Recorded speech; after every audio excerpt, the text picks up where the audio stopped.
जो अब तक कभी नहीं हुआ। ये क्या करना चाहते हो तुम? ऐसा क्या हुआ जो अब तक नहीं हुआ? तबाही होगी, तबाही।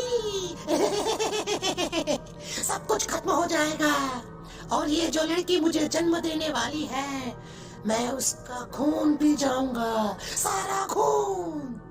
उस बच्चे की बात सुनते ही उर्मिला बुरी तरह घबरा गई। उसका एक बुजुर्ग आदमी जैसा शरीर, एक नवजात बच्चे जैसा चेहरा, ये दोनों ही बातें उर्मिला की समझ से बाहर थी। तभी वो बच्चा अचानक गायब हो गया। घर का माहौल फिर से पहले जैसा हो गया। लाल रंग की रोशनी भी अब गायब हो चुकी थी। उर्मिला दौड़कर शालिनी के कमरे में पहुंची, जहां वो गहरी नींद में सोई हुई थी, पर उसके गले का ताबीज गायब हो चुका था। उठो उठो शालिनी, उठो बेटा, मुझे तुमसे जरूरी बात करनी है। अरे चाची, क्या हुआ? इतनी रात को आप परेशान क्यों कर रही हैं? सब ठीक है ना? अभी जब तुम सो रही थी ना, तो मैंने तुम्हारे गले में एक ताबीज पहनाया था। कहाँ गया बेटा, बताओ मुझे।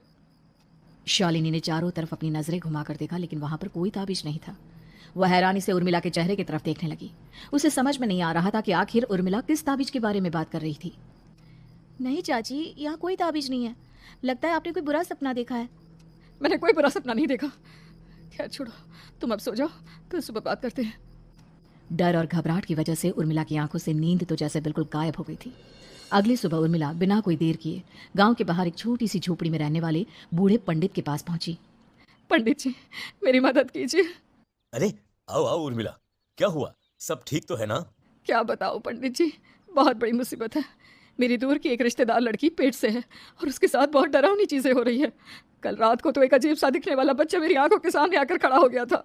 ये तुम क्या कह रही हो? मुझे साफ साफ बताओ कि आखिर तुमने क्या देखा? उर्मिला ने अपने साथ हुई बीती रात की पूरी घटना पंडित जी को बताई, जिसे सुन पंडित जी के माथे पर चिंता की लकीरें उभर आई। अनर्थ होने वाला है, अनर्थ। बरसों पहले भी उस हैवान ने एक लड़की के पेट से जन्म लिया था और उसके बाद उस शहर को पूरी तरह से तबाह कर दिया। कैसी विपदा पंडित जी, कैसी बात कर रहे हैं आप? बताइए मुझे, और इसका उपाय क्या है? इसका उपाय तो है, लेकिन बहुत कठिन है। हो सकता है कि उस उपाय को करने के दौरान तुम्हारी जान भी चली जाए। मुझे मेरी जान की कोई परवाह नहीं, पर आप जिस तबाही के बारे में बात कर रहे हैं, बस वो नहीं होनी चाहिए।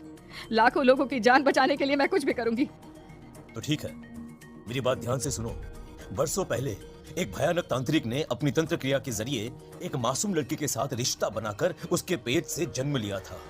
इस तरह से वो अपने जैसे लोगों की संख्या इस दुनिया में बढ़ाना चाहता था। आपके कहने का मतलब है कि शालिनी के पेट से भी उस शैतान को जन्म लेना है, इसलिए उसने उसके साथ ये सब किया है। ठीक पहचाना तुमने। अब मैं तुम्हें एक ऐसा सिंदूर दूंगा जिसे तुम्हें ले जाकर उस लड़की के पेट पर लगाना होगा। क्या ऐसा करने से सब कुछ ठीक हो जाएगा? नहीं उर्मिला, ये सब इतना आसान नहीं। उस लड़की के पेट पर सिंदूर लगाने के बाद तुम्हें उसका पेट काटकर उस हैवान को बाहर निकालना होगा। नहीं पंडित जी, मैं ये सब नहीं कर सकती। मैं भला एक जिंदा लड़की के पेट को अपने हाथों से कैसे काट सकती हूँ? अगर तुमने ऐसा नहीं किया तो कुछ ही दिनों में वो हैवान उस लड़की के शरीर से जन्म लेगा और उसके शरीर के सारे खून को पीकर अपनी ताकत को बढ़ाएगा। उसके बाद वो धीरे धीरे इस पूरे शहर को तबाह कर देगा। यहाँ पर कोई जिंदा नहीं बचेगा।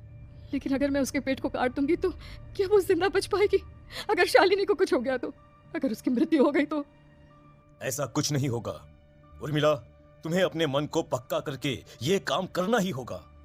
सिंदूर लेने के बाद उर्मिला झोपड़ी से बाहर निकलने ही वाली थी कि तभी पंडित जी ने उसे पीछे से आवाज देकर रोका। उर्मिला, उस लड़की का पेट काटकर हैवान को बाहर निकालना ही काफी नहीं होगा। तुम्हें ध्यान रखना होगा कि ये सब करते हुए उस बच्चे का जो आधा बूढ़े का शरीर है उस पर सिंदूर की एक बूंद भी ना लगने पाए, क्योंकि अगर ऐसा हुआ तो वो तुम्हें और बाकी सबको कच्चा खा जाएगा।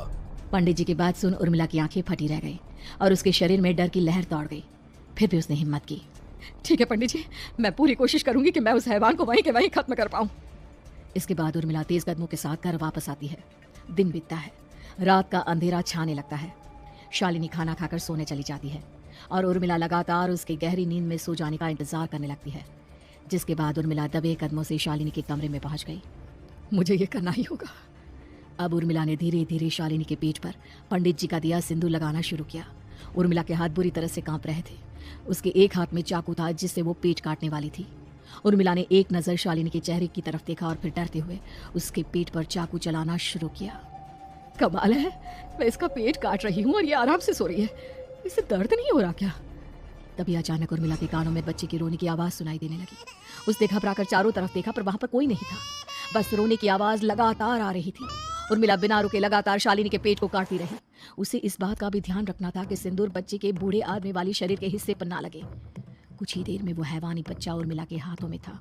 उसने बड़ी ही सावधानी से उस बच्चे को बाहर निकाला और पंडित जी के कहे अनुसार उसे घर से दूर जलाने के लिए ले गई। पर तभी उसके सामने वही बूढ़े शरीर और बच्चे के चेहरे वाला बच्चा आ गया। अपनी गोद में और सामने भी बच्चे को देखकर उर्मिला हैरान रह गई। मुझे मारोगी? मुझे इतनी हिम्मत कैसे है तुम्हारी? तुम पैदा नहीं हुए हो और मुझे पता है जब तक तुम्हारा जन्म नहीं हो जाता तुम मुझे कुछ नहीं कर सकते। इतना बोलते ही उर्मिला तुरंत उस बच्चे को घास के ढेर पर फेंककर उसमें आग लगा देती है, जिसके तुरंत बाद वो बूढ़े आदमी के शरीर और बच्चे के चेहरे वाला अजीब तांत्रिक का भूत भी वहां से गायब हो जाता है। कुछ देर बाद उर्मिला घर पहुंचती है तो वो ये देखकर हैरान रह जाती है कि शालिनी का पेट अपने आप जुड़ चुका था। शुक्र है भगवान का और उन पंडित जी का, अब सब ठीक हो जाएगा। सुबह शालिनी सोकर उठती है तो अपना पेट देख पूरी तरह घबरा जाती है। चाची चाची ये सब क्या हो गया? मेरा पेट अचानक कम कैसे हो गया? मेरा बच्चा कहाँ गया चाची?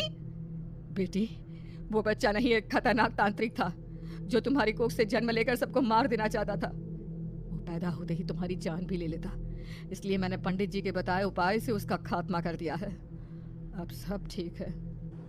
शालिनी को उर्मिला की बात समझ में नहीं आती, जिसके बाद शालिनी को पूरी बात उर्मिला आराम से समझाती है।